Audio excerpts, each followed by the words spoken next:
दिल्ली विश्वविद्यालय के पूर्व प्रोफेसर जी.एन. साई बाबा को महाराष्ट्र हाई कोर्ट से जमानत मिले हुए 24 घंटे भी नहीं बीते थे कि सुप्रीम कोर्ट ने इस फैसले पर रोक लगा दी। ये रोक न सिर्फ जी.एन. साई बाबा पर है बल्कि उनके साथ जिन पांचों को जमानत मिली थी उन सब पर लगी है। शीर्ष अदालत के अगले आदेश तक इनको जेल से रिहा करने पर रोक लगा दी है।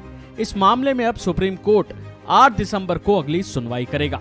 बता दें, बीते शुक्रवार को ही बॉम्बे हाई कोर्ट की नागपुर बेंच ने दिल्ली विश्वविद्यालय के पूर्व प्रोफेसर जी.एन. साई बाबा और अन्य आरोपियों को जेल से रिहा करने का आदेश दिया था, जिसके खिलाफ महाराष्ट्र सरकार ने सुप्रीम कोर्ट में याचिका दायर की थी।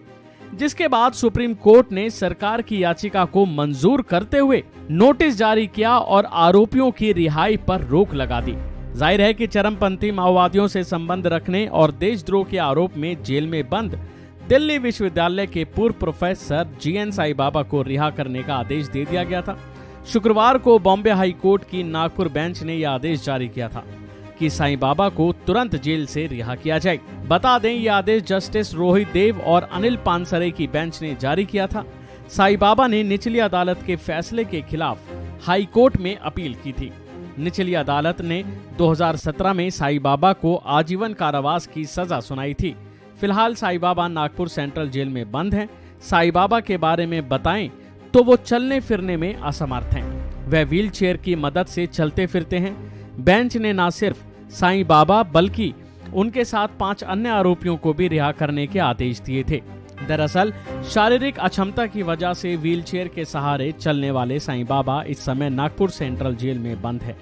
पीठ ने अन्य दोषियों की अपील को भी स्वीकार कर उन्हें बरी कर दिया था, लेकिन अब सुप्रीम कोर्ट ने इस फैसले पर रोक लगा दी है। तो वहीं इन 5 में से एक की अपील की सुनवाई लंबित रहने के दौरान उसकी मृत्यु हो गई थी। पीठ ने दोषियों को तत्काल जेल से रिहा करने का आदेश दिया था जब तक कि वह किसी अन्य मामले में आरोपित न हो। जाहिर है कि महाराष्ट्र के गढ़चिरौली जिले की एक सत्र अदालत ने साल 2017 के मार्च महीने में साई बाबा और एक पत्रकार और जेएनयू के छात्र समेत अन्य को कथित माओवादी लिंक और देश के खिलाफ युद्ध छेड़ने की गतिविधियों में सम्मिलित होने के लिए दोषी माना था। शारीरिक रूप से 90% दिव्यांग साई बाबा को 2014 में नक्सलियों को समर्थन देने के आरोप में गिरफ्तार किया था। साई बाबा शुरू से ही आदिवासियों और जनजातियों के लिए आवाज उठाते रहे हैं, उनके लिए लड़ते रहे हैं। बीते दिन उनकी रिहाई के आदेश आए, लेकिन सुप्रीम कोर्ट ने इस आदेश पर रोक लगा दी और अब देखना होगा कि अगली सुनवाई में इस मामले में क्या फैसला आता है। अभी के लिए फिलहाल इतना ही। खबरों में बने रहने के लिए देखते रहिए वन इंडिया हिंदी।